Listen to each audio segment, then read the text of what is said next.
Assalamualaikum warahmatullahi wabarakatuh. Kami dari kelompok 5 akan melakukan presentasi tentang gaya kepemimpinan. Di sini nama saya Muhammad Rifan Zulkarnain, NPM 18081010067. Nama saya Muhammad Hilal dengan NPM 1808100161. Nama saya Lengeka Marga Putra, NPM 1808101001068. Ya, pertama-tama apa itu gaya kepemimpinan? Gaya kepemimpinan adalah suatu cara, pola, dan kemampuan tertentu yang digunakan oleh seorang pemimpin dalam bersikap, berkomunikasi, dan berinteraksi untuk mempengaruhi dan mengarahkan, mendorong, dan mengendalikan orang lain atau bawahan agar bisa melakukan suatu pekerjaan sehingga mencapai suatu tujuan. Setiap pemimpin memiliki gaya kepemimpinan yang berbeda antara satu pemimpin dengan pemimpin yang lainnya. Gaya kepemimpinan menunjukkan secara langsung maupun tidak langsung mengenai keyakinan seorang pimpinan terhadap kemampuan bawahannya. Artinya, gaya kepemimpinan adalah perilaku dan strategi sebagai hasil kombinasi dari falsafah, keterampilan, sikap, sifat yang sering diterapkan oleh seorang pemimpin saat mencoba untuk mempengaruhi kinerja bawahannya. Selanjutnya jelaskan oleh teman saya. Ya, definisi menurut para ahli. Menurut Suparto 2006, gaya kepemimpinan adalah suatu cara dan proses kompleks di mana seseorang mempengaruhi orang-orang lain untuk mencapai suatu misi, tugas, atau suatu sasaran dan mengarahkan organisasi dengan cara yang lebih masuk akal.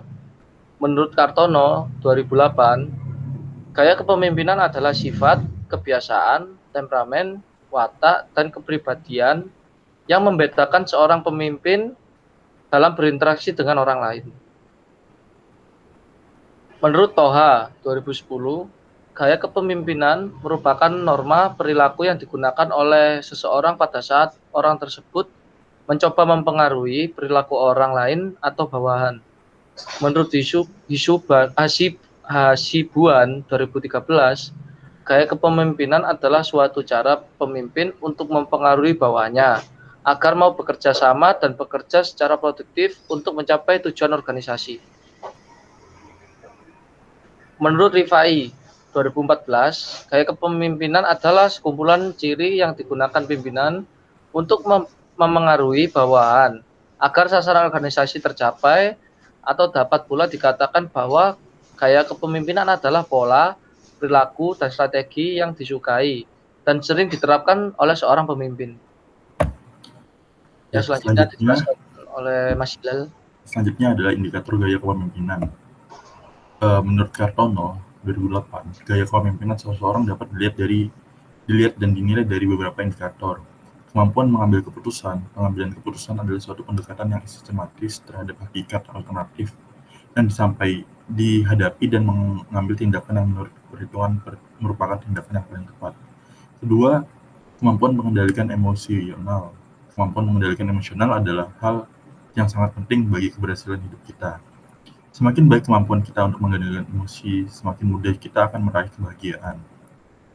Lalu ketiga, kemampuan memotivasi. Kemampuan memotivasi adalah daya dorong yang mengakibatkan seseorang anggota organisasi mau dan rela untuk menggerakkan kemampuannya dalam bentuk keahlian atau keterampilan, tenaga, dan waktunya untuk menyelenggarakan berbagai kegiatan menjadi tanggung jawab dan menunaikan kewajibannya dalam rangka pencapaian tujuan dan berbagai sasaran organisasi yang telah ditentukan sebelumnya.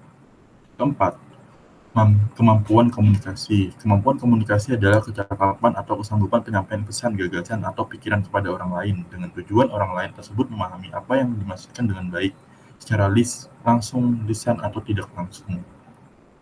Tanggung jawab. Seorang pemimpin harus memiliki tanggung jawab kepada bawahannya. Tanggung jawab bisa diartikan sebagai kewajiban yang wajib menanggung, memikul jawab, menanggung segala sesuatu atau memberikan jawab dan menanggung akibatnya. Dan keenam, merupakan pengendali bawahan. Seseorang pemimpin harus memiliki keinginan untuk membuat orang lain mengikuti keinginannya dengan menggunakan kekuatan pribadi atau kekuasaan jabatan secara efektif dan pada tempatnya, demi kepentingan jangka panjang perusahaan, termasuk dalamnya memberitahukan orang lain apa yang harus dilakukan dengan nada yang bervariasi, mulai dari nada tegas sampai meminta atau bahkan mengancam. Tujuannya adalah agar tugas-tugas dapat diselesaikan dengan baik. Lalu selanjutnya, jenis-jenis gaya kepemimpinan akan dijelaskan oleh Mas Rifkan. Jenis-jenis gaya kepemimpinan. Yang pertama menurut Hasibuan 2014. Yang pertama kepemimpinan otoriter. Kepemimpinan otoriter adalah jika kekuasaan atau wewenang sebagian besar mutlak tetap berada pada pimpinan, atau kalau pimpinan itu menganut sistem sentralisasi wewenang. Pengambilan keputusan dan kebijaksanaan hanya ditetapkan sendiri oleh pemimpin.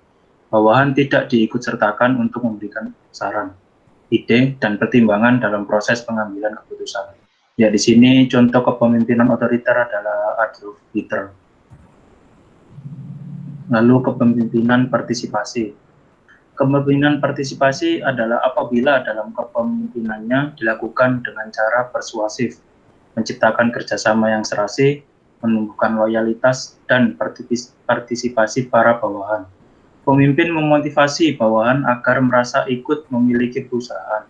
Bawahan harus berpartisipasi, memberikan saran, ide, dan pertimbangan dalam proses pengambilan keputusan. Contoh pemimpin partisipasi adalah Abraham Lincoln. Lalu kepemimpinan delegasi. Kepemimpinan delegasi apabila seorang pemimpin mendelegasikan wewenangnya kepada bawahan dengan agak lengkap. Dengan demikian, bawahan dapat mengambil keputusan dan kebijaksanaan dengan bebas atau leluasa dalam melaksanakan pekerjaannya. Pemimpin tidak peduli cara bawahan mengambil keputusan dan mengerjakan pekerjaannya. Sepenuhnya diserahkan kepada bawahan. Contohnya yaitu Jeff Bezos.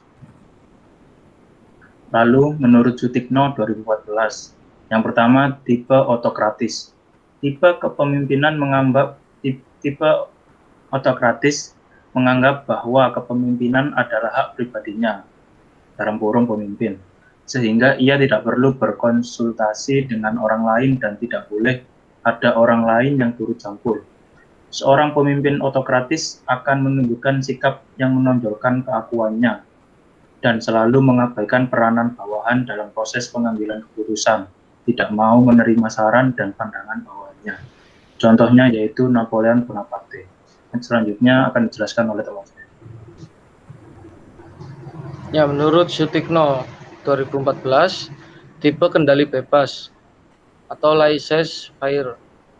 Tipe kepemimpinan ini merupakan kebalikan dari tipe kepemimpinan otokratis. Dalam kepemimpinan tipe ini, sang pemimpin biasanya menunjukkan perilaku yang pasif dan seringkali menghindar diri dari tanggung jawab. Seorang pemimpin yang kendali bebas cenderung memilih peran yang pasif dan membiarkan organisasi berjalan menurut temponya sendiri. Di sini seorang pemimpin mempunyai keyakinan bebas. Dengan memberikan kebebasan yang seluas-luasnya terhadap bawahan, maka semua usahanya akan cepat berhasil. Contohnya John Adam Smith. Tipe paternalistik. Persepsi seorang pemimpin yang paternalistik tentang peranannya dalam kehidupan organisasi dapat dikatakan diwarnai oleh harapan bawahan kepadanya. Harapan bawahan berwujud keinginan agar pemimpin mampu berperan sebagai bapak yang bersifat melindungi dan layak dijadikan sebagai tempat bertanya dan untuk memperoleh petunjuk, memberikan perhatian terhadap kepentingan dan kesejahteraan bawahannya. Contohnya George Washington.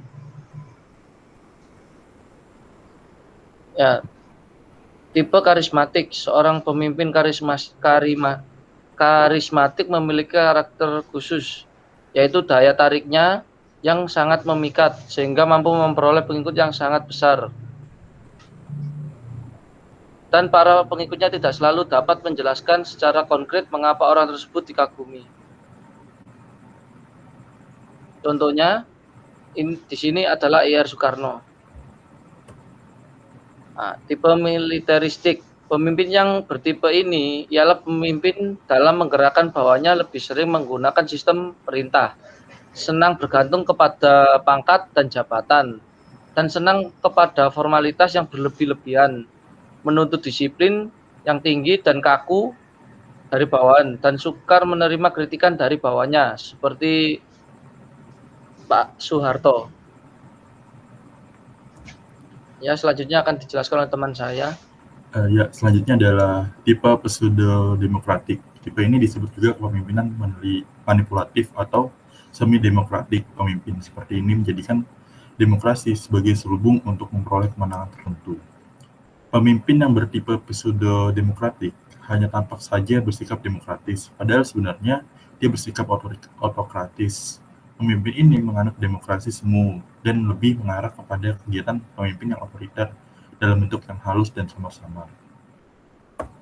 Lalu yang terakhir adalah tipe demokratik. Tipe demokratik adalah tipe pemimpin yang demokratis dan bukan karena dipilihnya si pemimpin secara demokratis. Tipe kepemimpinan di mana pemimpin selalu bersedia menerima dan menghargai saran-saran pendapat dan nasihat dari staf dan bawahan. Melalui forum musyawarah untuk mencapai kata sepakat, kepemimpinan demokratik adalah kepemimpinan yang aktif, dinamis, dan terarah. Kegiatan-kegiatan pengendali dilaksanakan secara tertib dan bertanggung jawab. Contohnya adalah John F. Kennedy. Ya, terima kasih atas pelatihannya. Dengan ini presentasi kami sudah selesai dan ini adalah beberapa referensi yang kami ambil. Mungkin sekian dari kami, kurang lebihnya mohon maaf. Assalamualaikum warahmatullahi wabarakatuh.